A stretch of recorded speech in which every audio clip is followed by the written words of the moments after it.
Bismillahirrahmanirrahim. Assalamu alaikum to all students. Today we are going to start our fifth lecture of ninth class biology, chapter number 1, Introduction to Biology. And today the topic we are going to study is the level of organizations. आपकी आसानी के लिए सबसे पहले एक छोटी सी कहानी आपको बताता हूँ. आप उसे अगर माइंड में रख लेंगे तो इंशाल्लाह आगे जिस भी लेवल पे आप इस चीज़ को स्टडी करेंगे आपको प्रॉब्लम नहीं होगी.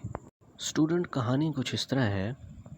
प्रोटॉन, न्यूट्रॉन एंड इलेक्ट्रॉन्स ये आपस में कंबाइन होते हैं तो एक एटम बनाते हैं. अब अगर डिफरेंट एटम्स आपस में कंबाइन हो जाएं तो वो मॉलिक्यूल बनाते हैं. And when different molecules are combined they form cells. और similar cells having similar functions are combined to form tissues. So ये कुछ बेसिक्स थी. होप सो आपको ये याद रहेंगी और ये आपके लिए बहुत फ़ायदेमंद होंगी. And as similar tissues are combined having similar function, they became organ. And different organs makes the organ system. As organ systems are combined, then it is called individual. इसी तरह जब similar individuals होते हैं, एक species के individuals, तो वो population कहलाते हैं. और अगर इसके अंदर different species हों तो community.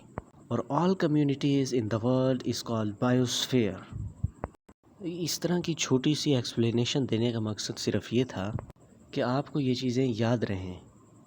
इवन कि ये लेवल्स जो है मास्टर लेवल पर भी काम आते हैं. सब atomic and atomic level. Students, matter जो है वो एलिमेंट्स से मिलकर बना होता है.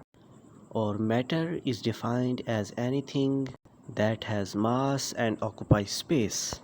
Elements are composed of atoms and atoms are made up of sub atomic particles like electron, protons, neutrons. Total naturally occurring 92 एलिमेंट्स हैं जो कि हमारी बॉडी में या लिविंग ऑर्गेनिज्म की बॉडी में पाए जाते हैं. इन 92 एलिमेंट्स में से 16 ऐसे हैं जिनको हम बायो एलिमेंट्स कहते हैं. चूँकि ये हमारी बॉडी के मास कंपोजिशन में हिस्सा लेते हैं सो हम इनको बायो एलिमेंट्स कहते हैं. इन बायो एलिमेंट्स में दो तरह के एलिमेंट्स हैं. एक वो जो हमारी बॉडी का 99% ऑफ टोटल मास बनाते हैं और एक वो जो जस्ट 1% ऑफ टोटल मास बनाते हैं. जो एलिमेंट्स हमारी बॉडी का 99% ऑफ टोटल मास बनाते हैं उनमें oxygen, carbon, hydrogen, nitrogen, calcium and phosphate है. और ऐसे एलिमेंट्स जो जस्ट 1% ऑफ टोटल मास बनाते हैं उनके अंदर potassium, chlorine, sodium, magnesium, iron, copper, zinc etcetera और ये चीज़ें हैं. These all are bioelements. Next one is molecular level. Atoms combined through ionic or covalent bond and forms a stable compound called molecule. Atoms आपस में combine करते हैं या तो वो ionic bond के ज़रिए combine होंगे या फिर covalent bond के ज़रिए. Combination के बाद वो stable compound बनाते हैं जिसे molecule कहते हैं. Mostly people इसे molecule भी बोलते हैं और इस level को molecular level भी बोलते हैं. लेकिन एडवांस्ड इंग्लिश में हम इसे मॉलिक्यूल और मॉलिक्यूलर लेवल बोलते हैं. आयनिक बॉन्ड ऐसी कम्बिनेशन होती है जिसके अंदर आयन के थ्रू कम्बिनेशन होती है.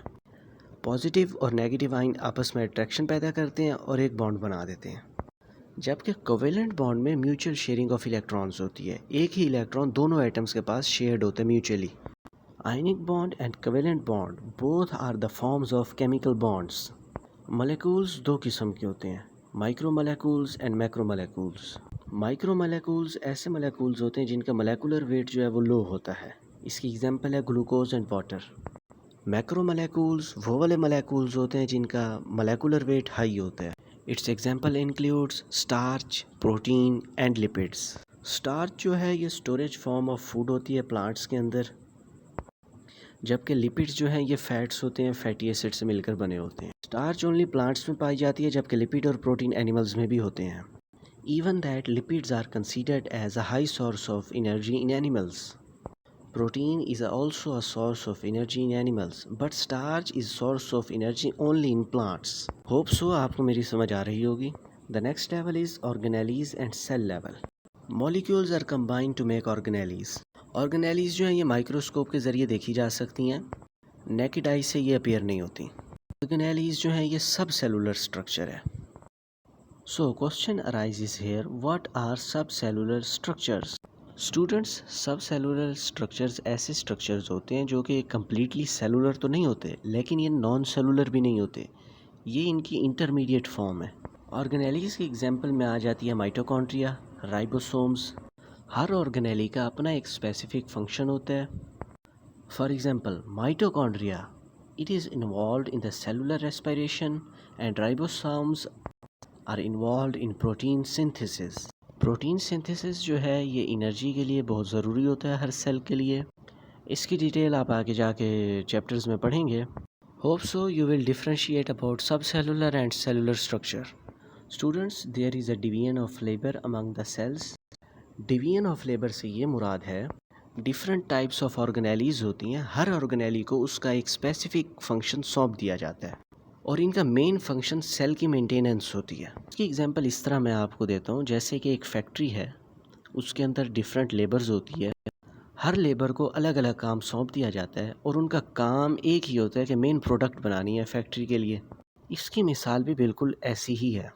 सेल जो है वो अपने डिफरेंट कंपोनेंट्स को उनका स्पेसिफिक वर्क सौंप देता है और उनका मेन जो फंक्शन है वो सेम ही होता है, और वो फंक्शन क्या होता है, वो सेल की मेंटेनेंस होती है, जिससे सेल सरवाइव करता है। प्रोटिस्ट ऑर्गेनिजम्स के अंदर जस्ट सिंगल सेल होता है। उनकी लाइफ के तमाम फंक्शन उसी सिंगल सेल के अंदर हो रहे होते हैं, जबकि प्लांट्स हैं, एनिमल्स हैं, इनके अंदर ट्रिलियंस ऑफ सेल्स होती हैं, इवन के फंजाई में भी, because these are multi cellular organisms. Tissue level, similar cells which are performing similar function are to be said tissues. जब एक तरह के सेल एक ही किस्म का फंक्शन परफॉर्म करते हैं तो हम उन्हें टिश्यूज़ बोलते हैं। एक टिश्यू के अंदर बहुत सारे सेल्स हो सकते हैं। सिंगल टिश्यू के अंदर हर सेल अपना अपना फंक्शन खुद करता है। It means life process which includes cellular respiration and protein synthesis, और अपना स्पेसिफिक फंक्शन भी परफॉर्म करता है जो कि फंक्शन ऑफ टिश्यू होता है। टिश्यूज़ की एग्जांपल है epidermal tissues, ground tissues, nervous tissues, muscular tissues. Epidermal tissues skin में पाए जाते हैं, नर्वस टिश्यूज़ नर्वस सिस्टम और मस्कुलर टिश्यू मसल्स में। होप सो आपको आज का मेरा लेक्चर समझ में आ गया होगा। सो अगर आप कोई मुझे सजेशन देना चाहते हैं तो कमेंट्स में दे सकते हैं। And there is a news for you, the lectures of 10th class will be uploaded soon, so stay tuned. Allah Hafiz.